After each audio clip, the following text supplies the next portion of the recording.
자, 오늘 말씀은 요셉의 꿈이 드디어 성취되는 내용이 소개되고 있습니다. 자, 기근 때문에 애굽에 내려온 형들과 이미 총리가 된 요셉의 만남이 이루어지고 있습니다. 전혀 예기치 못한 상황이지만은 하나님은 이 만남을 통해서 요셉에게 주신 꿈이 어떻게 성취되어 가는지 우리에게 보여주고 있습니다. 자, 오늘 본문 말씀을 통해서 오늘 우리에게 주시는 하나님의 말씀을 함께 살펴보도록 하겠습니다. 자, 1절 2절 보겠습니다. 그때의 야곱이 애굽에 곡식이 있음을 보고 아들들에게 이르되 너희는 어찌하여 서로 바라보고만 있느냐. 야곱이 또 이르되 내가 들은즉 저 애굽에 곡식이 있다 하니 너희는 그리로 가서 거기서 우리를 위하여 사오라. 그러면 우리가 살고 죽지 아니하리라 하매. 아멘. 여기 보면요, 1절 시작하면서 그때는요 7년 풍년이 끝나고 이제 흉년이 들어가 가지고 기근이 시작된 때를 말합니다. 자, 아마 흉년이 시작되어서 1년 정도 시간이 지난 것으로 추정이 됩니다. 애굽에만 흉년이 찾아온 것이 아니라 이제 온 땅에, 애굽을 중심으로 온 땅에 흉년이 들었어요. 그러나 애굽에는 요셉의 명령대로 흉년을 대비하였기 때문에 곡식이 있어요. 기근과 흉년은 차이가 있어요. 흉년은 이렇게 가뭄이 오고 농사를 짓지 못하는 것이고, 기근이라고 하는 건 양식이 떨어진 거잖아요. 그런데 애굽에만 이 곡식이 있는 거예요. 이 소문이 주변 나라에 퍼졌고 마침내 가나안 땅에 있는 야곱의 귀에도 들렸습니다. 야곱이 들었다면은 그의 아들들도 당연히 들었을 것입니다. 자, 그렇다면은 당연히 서둘러서 양식을 구하려는 어떤 움직임이 있어야 될 거예요. 뭐 형제들끼리 의논을 한다든가 아니면 아버지에게 묻는다든가. 왜냐하면은 야곱의 아들들은 이미 장성하여서 책임져야 될 처자식이 있기 때문이에요. 그런데 야곱이 봤을 때 참 이상한 거예요. 기근이 들어서 먹을 양식이 떨어지고 이제 죽냐 사냐 하는 그런 어떤 상황 가운데 놓여 있는데 아들들이 아무런 움직임이 없는 거예요. 뭐 곡식을 구해야 된다, 애굽으로 가야 되냐 말아야 되냐, 그런 의논이 없는 것입니다. 지금 방법이 없는 것도 아니고 애굽에 양식이 있다는 소문이 들리고 이미 주변에서는 양식을 구하기 위해서 애굽으로 가는 사람들도 많이 있습니다. 그런데 야곱이 답답한 마음에 아들들을 이제 불러서 말을 하는 거예요. 너희는 어찌하여서 서로 바라보고만 있느냐. 왜 이런 상황에서 얼굴만 멀뚱멀뚱 쳐다보면서 아무것도 하지 않느냐, 그런 말이죠. 여러분, 지금 애굽에는 누가 있어요? 요셉이 있죠. 그 요셉이 애굽에 어떻게 팔려갔습니까? 형들이 노예로 팔았기 때문이죠. 형들의 입장에서는 이것이 두려움과 상처로 마음 깊숙이 숨겨져 있는 것입니다. 아마도 그들은 요셉을 노예로 판 후에 형제들끼리 우리 죽을 때까지, 땅에 묻힐 때까지 이것은 절대로 묻어두자. 아무에게도 말해서 안 된다. 아버지는 물론이고 가서 각시에게 말해서도 안 된다. 절대 우리들만 비밀이다 하는 거예요. 요셉에 대해서 절대 요셉의 요자도 꺼내지 말고 애굽의 애자도 꺼내지 말아라. 애굽을 향해서 바라보지도 말아라 하고 그들이 맹세를 했을 것입니다. 당시는 지금처럼 뭐 이동이 자유롭거나 뭐 소식을 전할 수 있는 그런 방법이 없었기 때문에 형제들이 애굽에만 가지 않으면은 요셉과 다시 만날 가능성이 거의 없어요. 아마도 형들은 자신들만 조심하면은 요셉과 만날 일도 없고 잊을 수도 있다, 이렇게 생각을 했을 것입니다. 이전에 아버지가 요셉의 소식을 처음 들었을 때 어떻게 반응을 보였어요? 아버지가 요셉의 일을 듣고 절망하고 슬퍼하였는데 오래도록 애통했다.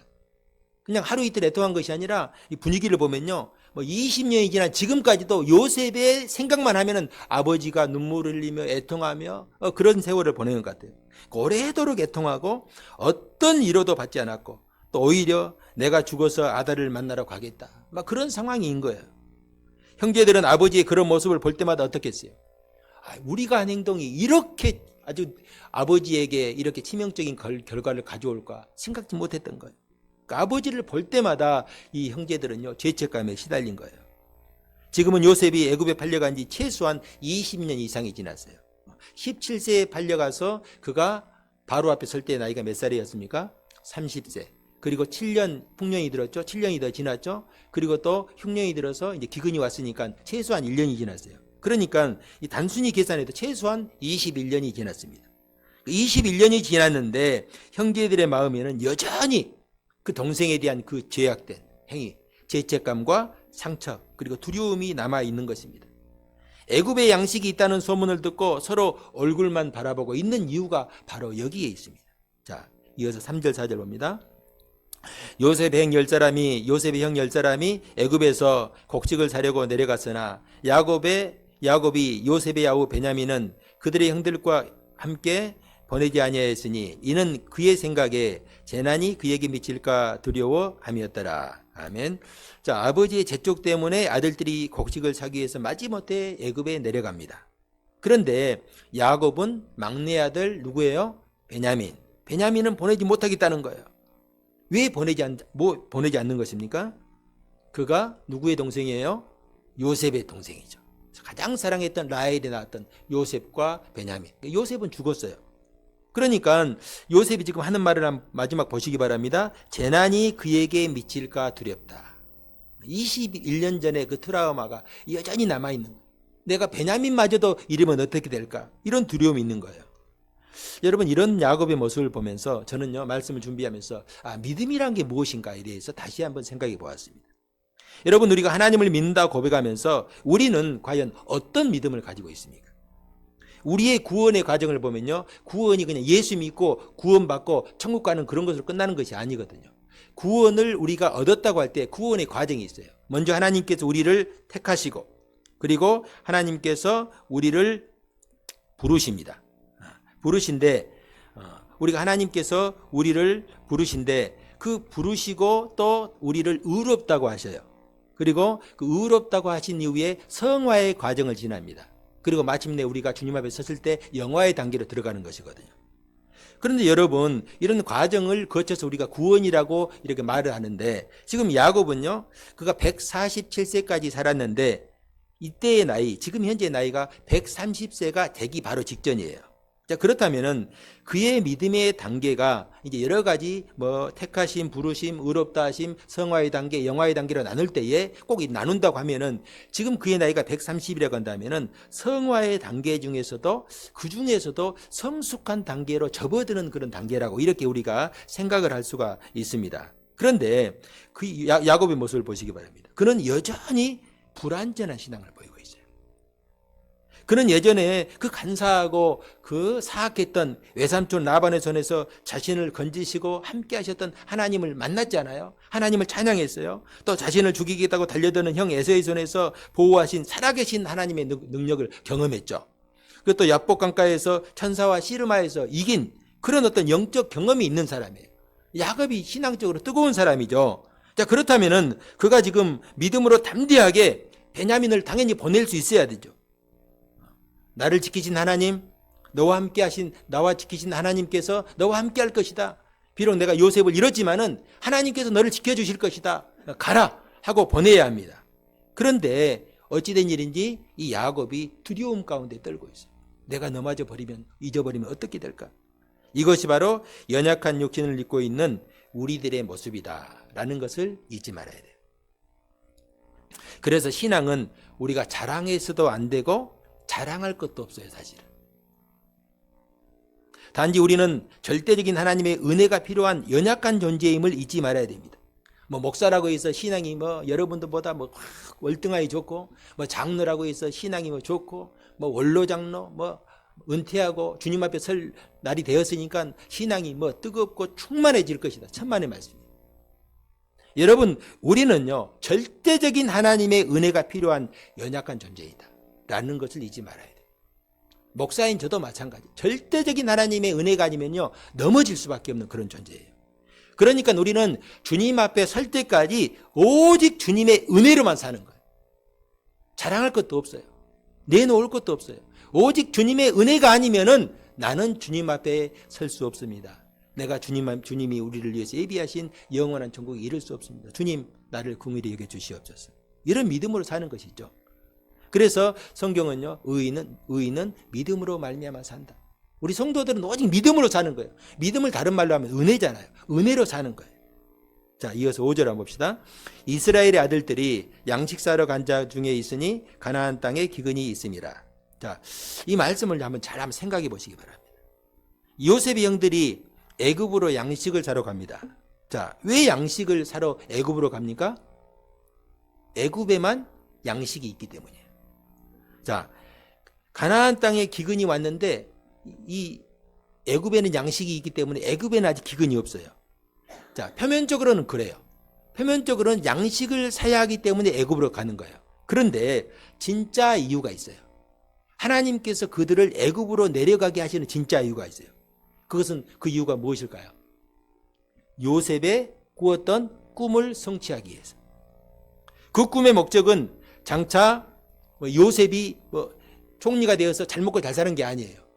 요셉을 통해서 하나님께서 그의 야곱의 전 가족을 애굽으로 이주시키고 또 야곱의 가족만 이주시켜 가지고 그 기근 가운데서 잘 먹고 잘 사는 게 아니에요. 야곱의 그 가족을 통해서 하나님께서 큰 민족을 이루고 아브라함에게 약속하였던 이스라엘이라고 하는 큰 나라를 세우기 위한 큰 계획이 있었다 하는 것입니다. 다시 말해서 하나님은 이미 아브라함과 이삭과 야곱에게 하신 그 말씀을 이루는 도구로 기근이라고 하는 이 도구를 사용하고 있는 것입니다. 여러분, 이때 필요한 것이 우리 성도들의 믿음이에요. 하나님은 당신의 자녀들에게 가장 좋은 것을 주시는 하늘 아버지라는 이 사실을 결코 의지하지 말아야 돼요. 우리가 어떤 상황 가운데 있다 할지라도, 내가 비록 사망의 음침한 골짜기에 있다 할지라도 우리는 이 사실을 잊지 말아야 돼요. 하나님은 우리의 하늘 아버지다. 천부이시다. 그러나 눈앞에 당장 이런 기근과 고난이 찾아오면은 이 믿음이요 흔들릴 때가 있어요. 왜 우리에게 이런 기근이 오는가? 왜 나에게만 이런 시련과 아픔이 오는가? 요셉도 이런 생각을 했죠, 당연히. 왜 나는 형들에게 팔리고 애굽에서 노예살이라고 감옥에서 이렇게 억울하게 이렇게 오랫동안 감옥에서 살아야 되는가? 어느 것 하나 이해될 수가 없어요. 알 수가 없어요. 하나님이 말씀해 주시지도 않아요. 그러나 그런 시간을 몸부림치면서 하나님께 찾고 구하고 기도하면서 하나님의 뜻을 알아가는 것이죠. 다윗은 어떤가요? 다윗 여러분 생각해 보면은 그가 정말로 의로운 일을 하고 나라를 위해서 목숨을 바쳐서 그가 싸웠는데 오히려 사울의 칼을 피해서 광야로 도망하고 심지어는 얼마나 두려웠으면은 적국인 원수의 나라인 블레셋의 망명생활을 할 정도로 그가 사울을 두려워하면서 도망 다녔어요. 그 다윗이 그러지 않았겠어요? 왜 하나님 나에게 이런 고난을 주십니까? 왜 내가 사울 왕에게 죄를 짓지도 않고 오히려 충성하고 내가 헌신했는데 나에게 이런 고난을 주십니까? 그런데 지나놓고 보니까 모든 것이 하나님의 뜻을 이루시는 섭리이고 과정이었다. 이 과정을 통해서 하나님께서 나를 만들어 가시는구나. 장차 나에게 주실 큰 상급. 다윗이 장차 어떤 사람이 됩니까? 이스라엘의 왕이 되잖아요. 그때 왕이 될 만한 제목으로 나를 이렇게 세워 가시는구나, 만들어 가시는구나 하는 것을 깨닫게 되었어요. 이것을 깨달은 다윗이 그렇게 고백했죠. 그래서 시편 23편이 그래서 만들어진 거예요. 여호와는 나의 목자시니 내게 부족함이 없으리로다. 실제로 부족함이 없어서 부족함이 없는 것이 아니라 내가 사망의 음침한 골짜기를 지날 때 그때에는 하나님이 나를 버리시고 나를 잊은 줄 알았어요. 왜 나를 이런 곳으로 몰아넣는 것입니까? 왜 나에게 이런 고난을 주십니까? 했는데 지나놓고 보니까 그때에도 하나님께서 함께 하셨고 하나님의 뜻이 있었구나 하는 것을 깨달은 것이죠. 오늘 우리에게 필요한 것이 하나님을 향한 이 믿음이에요. 그래서 성경은요, 조금 전에 말씀드렸지만 의인은 믿음으로 산다. 내 환경과 상관없이 하나님 믿음으로, 하나님을 향한 믿음, 하나님의 은혜로 산다는 것입니다. 여러분 신약 성경에 보면은 바울과 실라는 성령님의 인도하심을 따라서 마게도니아 지방, 지금의 그리스 땅, 그리스 북부 지역, 마게도니아 빌립보로 복음을 전하러 갔습니다. 자, 그런데 그것 때문에 거기에서 피투성이가 될 정도로 매를 맞고 감옥에 갇혔어요. 그들이 얼마나 하나님을 원망했겠습니까? 자신들은요, 원래는 지금의 터키 땅, 트리키에 지역에서 그 소아시아라고 하는, 그러니까 소아시아는 우리가 생각하는 이 아시아가 아니라 트리키의 땅의 소아시아란 이 서남쪽에 소아시아라는 지역이 있어요. 그곳에서 복음을 전하다가 좀 북쪽으로 가가지고 비두니아 지역, 그러니까 트리키아 지역에서 복음을 전할 그런 목적을 가지고 열심히 복음을 전하려고 하는데 성령께서 그들에게 나타나서 아니다. 마게도니아 사람의 한성을 보여주시면서 마게도니아로 가서 복음을 전해라 하는 거예요. 우리는 이곳에서 복음을 전하고 싶은데요. 아니다. 너희들은 마게도니아에 가야 된다. 그래요. 아멘. 저희들이 가겠습니다. 하면서 순종해서 마게도니아로 갔거든요. 그렇다면은 그곳에서 하나님의 말씀에 순종해서 복음을 전하러 갔다면은 그곳에서 복음이 잘 전파되고 부흥의 역사가 일어나야 당연하다고 우리는 생각할 수 있어요. 그런데 부흥은커녕 죽도록 맞고 매를 맞고 피투성이가 돼가지고 감옥에 갇혔어요. 도대체 어떻게 된 일입니까? 그들은 이유를 알 수가 없었어요. 그렇지만은 그들은 이것도 하나님의 뜻이 있겠다 하는 믿음이 있었어요. 그래서 그들이 어떻게 했어요? 감옥에 들어가서 하나님을 원망하고 땅을 치며 통곡했습니까? 아니죠. 그들이 바울과 실라가 손을 잡고 하나님께 기도했어요. 찬송했어요. 하나님의 뜻을 이루어 주시옵소서. 그 어떤 일이 벌어졌습니까? 갑자기 새벽에 감옥터가 흔들리면서 감옥문이 다 열리는 거예요. 그런데 그들은 도망가지 않았죠. 하나님의 뜻을 보고 싶었어요. 나중에 감옥의 간수가 죄수들이 다 도망간 줄 알고 자결 하려고 했더니 감옥의 이 죄수들이 한 사람도 도망가지 않았어요. 그러니까 더 두려운 것이죠. 그러면서 바울과 이 실라 앞에 엎드려서 하나님의 구원을 이제 얻는 그런 일들이 있습니다. 결국은 이 간수와 온 가족들이 하나님을 영접하고 예수 그리스도를 통하여서 구원의 길에 들어서고 세례를 받는 역사가 있어요. 성경에서 그 뒤에 얘기는 자세하게 소개되지 않았지만은 뒤에 하나님께서 아마 그 간수와 그 가족들을 통해서 빌립보 지방에 복음이 전파되는 그런 전진 기지를 삼으셨을 것입니다. 저는 우리 성도님들이요 이런 믿음으로 살 수 있기를 바랍니다. 믿음이 다른 게 아니에요. 하나님께서 반드시 살아계시고 하나님께서 반드시 우리를 하나님의 뜻 가운데로 인도하신다. 나에게 닥치는 기근도요 그렇기 때문에 하나님이 섭리해요. 왜 하나님 내가 당하는 고난과 아픔 왜 나에게만 이런 일을 주십니까? 다 하나님의 뜻이 있어요. 그 말씀을 안 하실지 모르지만 뜻이 있어요. 이런 과정을 통과한 후에 하나님께서는 약속하신 것을 우리에게 주시고 하나님께서 계획하신 뜻을 이루신다. 그 과정을 통과한 후에 우리는 다윗처럼 여호와는 나의 목자시니 그것까지도 내게 은혜로다 이렇게 고백할 수가 있는 것입니다. 자, 이어서 6절 8절 자, 다 같이 한번 합독합시다. 시작. 때에 요셉이 나라의 총리로서 그 땅 모든 백성에게 곡식을 팔더니 요셉의 형들이 와서 그 땅 요셉이 보고 형들인 줄 아나 모른 체하고 엄한 소리로 그들에게 말하여 이르되 너희가 어디서 왔느냐? 그들이 이르되 곡물을 사려고 가나안에서 왔나이다. 요셉은 그의 형들을 알아보았으나 그들은 요셉을 알아보지 못하더라. 아멘. 자, 드디어 요셉과 형들이 만났습니다. 요셉이 총리로서 곡식을 파는 일을 관장하고 있는데 보니까 낯익은 얼굴들이 사람들 틈에서 보이는 거예요. 누구예요? 형들의 얼굴이죠. 비록 20년의 세월이 흘렀지만은 요셉으로서는 결코 잊을 수 없는 얼굴들이죠. 어떻게 형들의 얼굴을 잊을 수 있겠습니까? 그러나 형들은요 요셉을 알아보지 못합니다. 아마도 많은 세월이 흘렀고 요셉은 지금 현재 애굽의 총리의 옷을 입고 있기 때문에 그가 요셉이라는 생각은 꿈에도 할 수 없었을 거예요. 그 형들이 지금 어떻게 하고 있어요? 요셉 앞에서 엎드려 절하고 있어요. 여러분 잠시 당시 한번 상황을 한번 상상을 한번 해보세요. 형들을 처음 본 순간 요셉에게 어떤 생각이 들었을까요? 형들을 처음 자기 앞에 지금 엎드려 있는 형들을 처음 본 순간 요셉에게 어떤 생각이 들었을까? 20년 전 자신을 팔 때 형들의 얼굴이 생각나서 막 분노가 치밀었을까요? 아마도 하나님께서 요셉의 마음에 이미 복을 주시고 또 평안을 주셨기 때문에 그런 생각이 그런 생각이 들지는 않았을 거예요. 그러지 않았다면은 요셉이 가만히 있을 수가 없죠. 이미 요셉의 마음에 하나님의 은혜와 평강을 인해서 분노와 증오심은 사라지고 없습니다. 분노보다도 더 큰 하나님의 은혜와 사랑이 그의 심령에 가득하기 때문이에요. 여러분 인간적으로 생각하면요. 형들을 보는 순간 눈이 그냥 헷가닥하고 돌아가야 정상이에요. 자신을 노예로 팔 때 형들에게 얼마나 애원했겠어요. 목이 찢어라 형들의 이름을 불렀을까요? 큰형 시므온, 큰형의 이름을 르우벤을 부르고 시므온 형, 레이 형, 다 유다 형 이름을 불렀을 거 아니에요. 여러 형의 이름을 부르면서 도와달라고 구해달라고 눈물 콧물 범벅이 되면서 팔려가지 않으려고 막 발버둥을 쳤을 것입니다. 그런데 형들은요 요셉의 그 괴로움을 거들떠보지도 않고 오히려 비웃고 있었어요. 그래 너의 꿈이 어떻게 되는지 한번 보자 하면서 비웃고 있었어요. 여러분 감정이 있는 사람이라면요 어떻게 그런 형들의 얼굴을 잊을 수가 있겠어요. 내가 살아남아서 반드시 이 원수를 갖고야 말겠다 하면서 뼈에다가 그것을 새겼을 것입니다. 그런데 형들을 만난 것이에요. 그것도 지금 자신은 애굽의 총리이고 형들은 저 비천한 시골의 목동들의 모습입니다. 지금 요셉의 말 한마디면은 형들을 다 죽일 수도 있고 그리고 노예로 팔아버릴 수도 있어요. 그런데 요셉은 전혀 감정에 동요되지 않고 있어요. 오히려 놀라울 정도로 침착하고 이성적입니다. 자, 9절을 봅시다. 9절에 보면은 요셉이 그들에 대하여 꿈을 생각했다. 이성이 작용하고 있어요.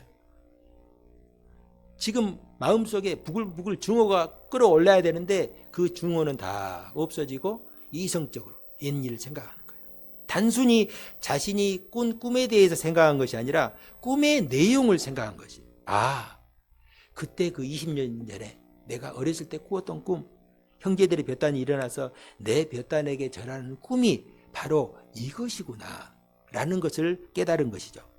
자신의 감정이 휘둘리지 않고 꿈을 생각했다는 것은요, 그가 얼마나 영적으로 내면적으로 성숙해져 있는가를 보여주고 있어요. 무엇이 요셉을 이처럼 성숙하게 했을까? 그것은요, 지금까지 지나온 고난의 시간, 20년이라고 하는 그 고난의 시간을 지나오면서 요셉은 다 하나님과 깊게 영적인 교제를 나누고 하나님의 뜻을 분별하는 그런 은혜를 받았어요. 그래서 여러분 시편 기자는 고난당하는 것이 내게 유익이라. 이로 말미암아 내가 주의 율례를 배우게 되었다.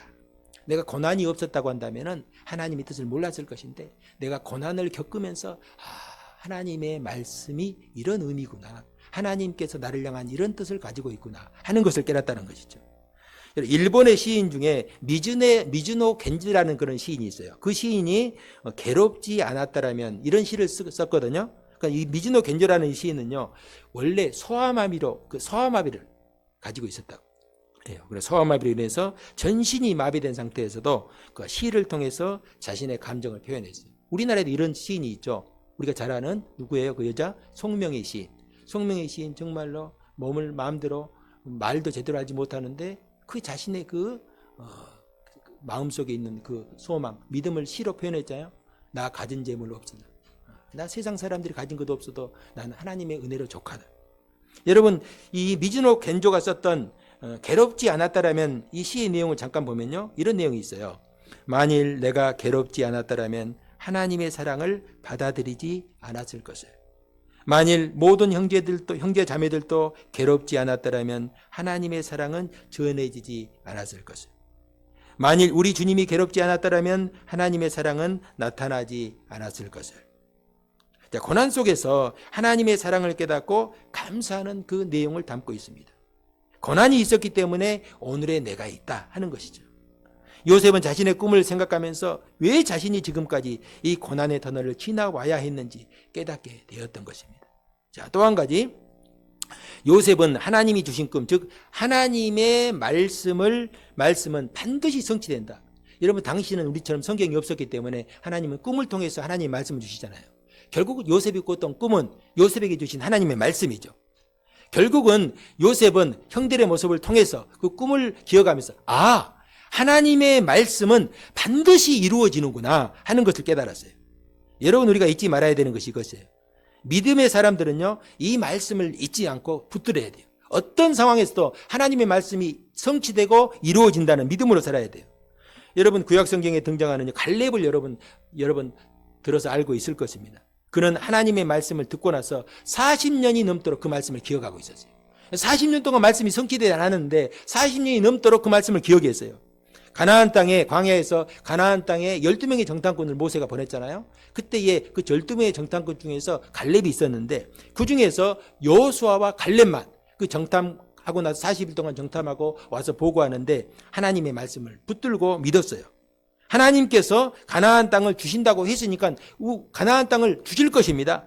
비록 우리가 가보니까 가나안 땅에 거인족이 살고 있어요. 그들이 사는 산성은요, 어마어마하게 큽니다. 견고해요. 도저히 우리의 힘으로 저걸 무너뜨릴 수 있을까 하는 생각이 들어요. 그러나 하나님께서 우리하고 함께 하신다고 하셨기 때문에 함께 하실 것입니다. 그러면은 저들은 우리의 밥입니다. 우리 갑시다. 하나님께 주신 것을 우리가 취합시다. 이렇게 고백했죠. 여러분, 그 믿음의 고백을 들은 하나님은요, 갈렙에게 뭐라고 약속했어요? 내가 너에게 그 땅을 주리라. 결국 어떻게 되었어요? 하나님 말씀을 믿지 못했던 10명의 정탐꾼들과 그들의 말을 듣고 하나님의 말씀을 불신했던 사람들은 한 사람도 가나안 땅에 들어가지 못하고 다 광야에서 죽었어요. 그러나 갈렙과 여호수아는 가나안 땅에 들어갔잖아요. 85세가 되었는데 가나안 땅에 들어간 거예요. 그때 갈렙의 나이가 85세입니다. 여러분 85세이면은요, 그 당시 나이로는 은퇴하고 물러나도 한참 물러나야 할 나이예요. 그런데 갈렙이 그 당시에 모세의 뒤를 이어서 이제 이스라엘의 지도자가 된 이 여호수아에게 찾아가서 이렇게 얘기합니다. 여호수아시여, 당신도 그때, 그러니까 45년 전에 들었듯이 하나님께서 저 산지를 나에게 주기로 약속했습니다. 말씀하셨습니다. 나에게 주십시오. 그 놀라운 것은요, 이때 갈렙이 여호수아에게 그 산지를 달라고 요구한 그 산지는요, 이스라엘 백성들이 싸워서 이겨서 이미 차지한 그런 땅이 아니에요. 그 땅이 산지이기 때문에, 산성이기 때문에 아무도 그 땅에 가려고 하지 않아요. 평지는 다 차지했는데 이 견고한 산성이 있는 이 헤브론 산지는 가려고 하지 않아요. 그래서 이 갈렙이 나에게 주십시오. 다른 사람이 보고 내가 가서 차지하겠습니다. 그리고 하나님이 저 산지를 나에게 준다고 약속했습니다. 그리고 갈렙이 그걸 요구합니다. 이 여호수아가 가서 차지하라고 그러잖아요. 여러분, 갈렙은 하나님께서 약속하신 것은 반드시 성취하신다, 이루어 주신다 믿었습니다. 그렇기 때문에 그 산지를 그가 약속으로 받았고 결국은 하나님께서 그에게 산지를 주셨어요. 여러분, 사사기야 시작 때 첫 번째 사사가 온니엘이잖아요. 그 온니엘이 이 갈렙의 사이가 되거든요.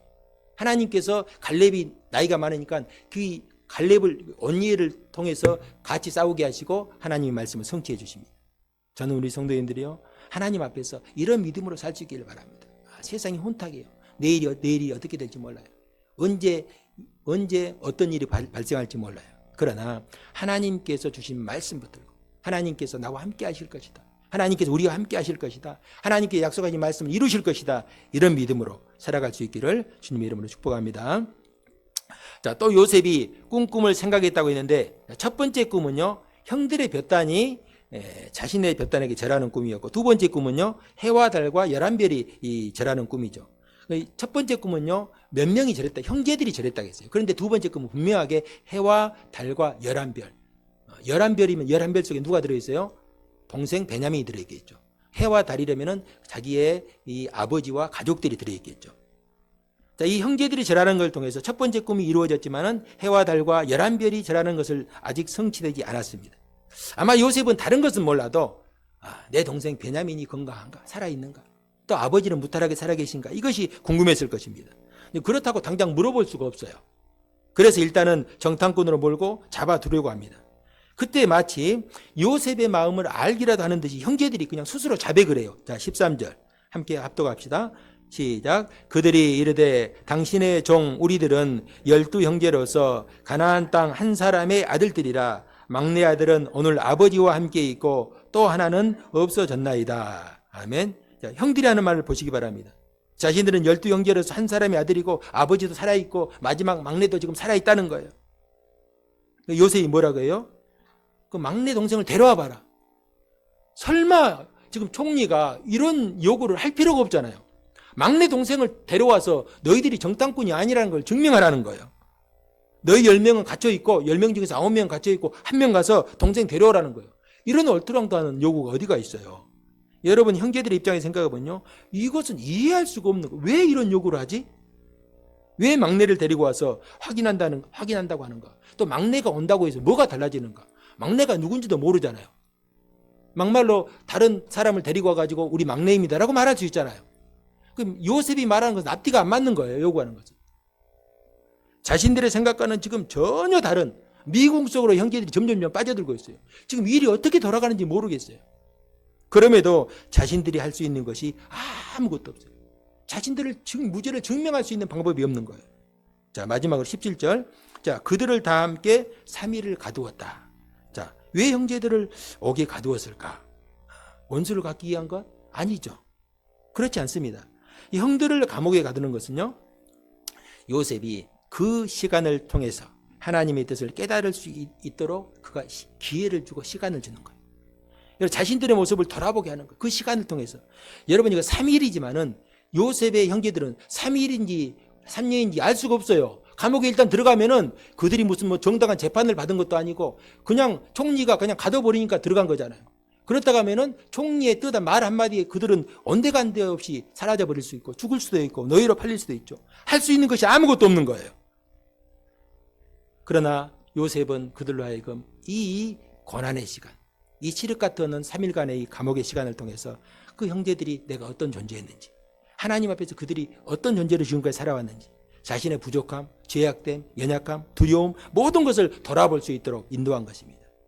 그 성경에서 3일이라는 이 시간은요, 종종 회개의 시간, 또 변화의 시간으로 사용되고 있어요. 여러분, 우리가 잘 알고 있는 요나서에 보면 요나가 하나님 말씀에 불순종해서 가라고 하는 니느웨 정반대로 다시 있어요. 지금의 스페인이죠. 스페인으로 가는 배를 타버렸어요. 그래서 가다가 풍랑을 만났고 결국은 이 요나가 범인으로 밝혀져 가지고 바닷속에 빠지지 않습니까? 하나님께서 큰 물고기를 보내가지고 요나를 삼켰는데 며칠간 삼켰어요. 3일간 삼켰어요. 여러분, 물고기 뱃속에 3일을 생각해 보세요. 여러분, 물고기 뱃속에 들어가면 위장 속에 들어가가지고 막 애기 막 끈적끈적하고, 그래서 요나가 고백하는데 그곳이 수월의 구덩이다. 수월이 뭐예요? 그 당시 히브리 사람들이 생각하는 지옥이랑 지옥. 땅속 깊은 곳에는 지옥. 내가 지옥에 떨어졌구나. 그곳에서 3일을 지내면서 요나가 자신의 모습을 돌아봅니다. 내가 하나님 앞에서 불순종한 존재구나. 그래 회개해요. 하나님을 찬양합니다. 지금 요셉의 형제들이 감옥에 들어간 거 똑같은 거예요. 요나가 뱃속에 들어간 것이나 요셉의 형제들이 3일 동안 감옥에 들어간 게 똑같아요. 할 수 있는 것이 아무것도 없어요. 소망도 없어요. 하나님의 도우심이 없으면 그들은 죽은 목숨이에요. 살 수 있는 길이 없어요. 이 시간을 여러분 어떻게 지냈는지 앞으로 이제 조금씩 이제 우리가 남았으니까 이제 보내면서 요셉 형들을 이렇게 우리가 살펴볼 것인데, 그들이 이 감옥에서 3일 동안 있다가 나와가지고 첫 번째 했던 고백 21절, 다음 시간에 볼 건데 한번 봅시다. 21절 한번 합독합시다. 시작. 그들이 서로 말하되 우리가 아우의 일로 말미암아 범죄하였도다. 그가 우리에게 애걸할 때에 그 마음의 괴로움을 보고도 듣지 아니하였으므로 이 괴로움이 우리에게 임하도다. 아멘. 요셉이 한 번도 그들에게 옛날 일을 말한 적이 없어요. 그런데 이 감옥의 시간을 통해서 그들을 깊이 숨겨놓았던 이 죄악이 넘쳐난 것이죠. 하나님께서 그 죄악을 건드리신 것이죠. 죄악을 드러내신 거예요. 우리가 그때 그 죄 때문에 죄값을 치르는구나. 하나님 앞에서 우리가 죄가 드러났다 하는 것이죠. 그들이 20년 동안 묻혀두었던 죄의 상처가 그대로 드러내고 있습니다. 여러분, 왜 하나님께서 이 죄의 상처를 드러내는 거예요? 하나님께서 그것을 씻어주기 위해서, 해결하기 위해서. 그가 우리가 애걸할 때에 그 마음의 괴로움을 보고도 듣지 않았으므로 우리가 그 벌을 받는다. 우리가 그런 나쁜 죄를 저질렀구나 하는 것이죠. 여러분, 놀라운 변화이고 놀라운 고백이라 할 수 있어요. 여러분, 죄는요, 깨닫는 것에서 시작됩니다. 깨닫고 그럼 우리가 어떻게 할 것인가 고백하는 것이죠. 그때에 성령님께 역사하시고 죄를 해결할 수 있는 길을 열어주시는 거예요. 사랑하는 성도 여러분, 하나님은 우리 모두의 고통과 상처를 아시고 치료하시고 회복시켜 주시기를 원하십니다. 왜냐하면 하나님의 자녀는 하나님께서 약속하신 복과 하늘나라를 유업으로 받아야 되는 그런 거룩한 신분이기 때문입니다. 이것을 이루시기 위해서 때로는 기근을 만나게 하시고 고난도 만나게 하십니다. 모든 것이 하나님의 섭리 가운데 있는 것입니다. 분명한 것은 하나님은 약속하신 말씀을 성취하기 위해서 우리와 함께 하시고 우리의 삶을 주관하시고 오늘 또 우리를 인도하신다 하는 사실입니다. 이 과정을 통해서 우리를 성숙하게 하시고 깨닫고 돌이키게 하셔서 모두가 하나님의 거룩한 백성으로 하나님을 세워가시는 것입니다. 우리가 이 한 주간도 이 약속의 말씀을 붙들고 믿음으로 승리할 수 있기를 주님의 이름으로 축원합니다.